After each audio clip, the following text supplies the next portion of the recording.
I'm 41, so I'm not, old enough to have all the wisdom in the world, but enough to have known and seen kind of like the twists and turns that my life has taken. And even when you might want to label something as, oh, that was a bad experience, I don't. I just say it was an experience. So my husband is Samoan, and Polynesians are very tight-knit group. And when a parent cannot take care of their child for whatever reason, you'll never find a Samoan baby in an orphanage. The family comes in, generally the grandparents, and then if not grandparents, aunties and uncles will come in and adopt their children. You have the spirit of entrepreneur and you're a dreamer. Talk about it. Tell me. It's so funny because it's like, I don't know that I ever really knew what I want. I just always knew that I was entitled to more. And what made you feel like you're entitled to more? I don't know. It's inside. It's just inside. And I just knew that there was more than this. There's got to be more than this. And losing money, making money, that's not the criteria for success. What did you learn? Because once you learn something, no one can take that away from you.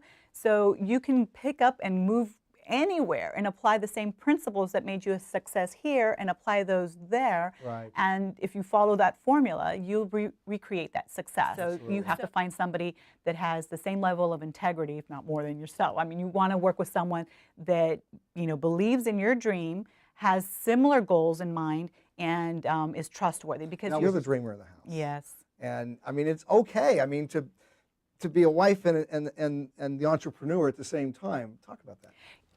So it's challenging because talk about multitasking, right? So, I have to say, my husband is the big dreamer. It's just maybe he doesn't have as much as the discipline and the drive behind it to push those dreams forward, because we can dream all day long, and for a very long time I didn't even know what I wanted. So surround yourself with people like that, mentors. Basically find one or more mentors. Surround yourself, even in your family circle and your social circle, around positive people. I found over the past few years I've actually had to kind of disengage myself from some of my closest friends. Love them dearly, but their speak was mostly negative. And so people that generally didn't really know each other, but we all had the goals of supporting each other. It was going to be a safe environment, but we would be very blunt with each other. So if somebody wasn't pulling their weight, meaning they weren't following up on what they said they would, we were going to hold them accountable. So you're holding them accountable to their own goals. Your goals. Any relationships out of it?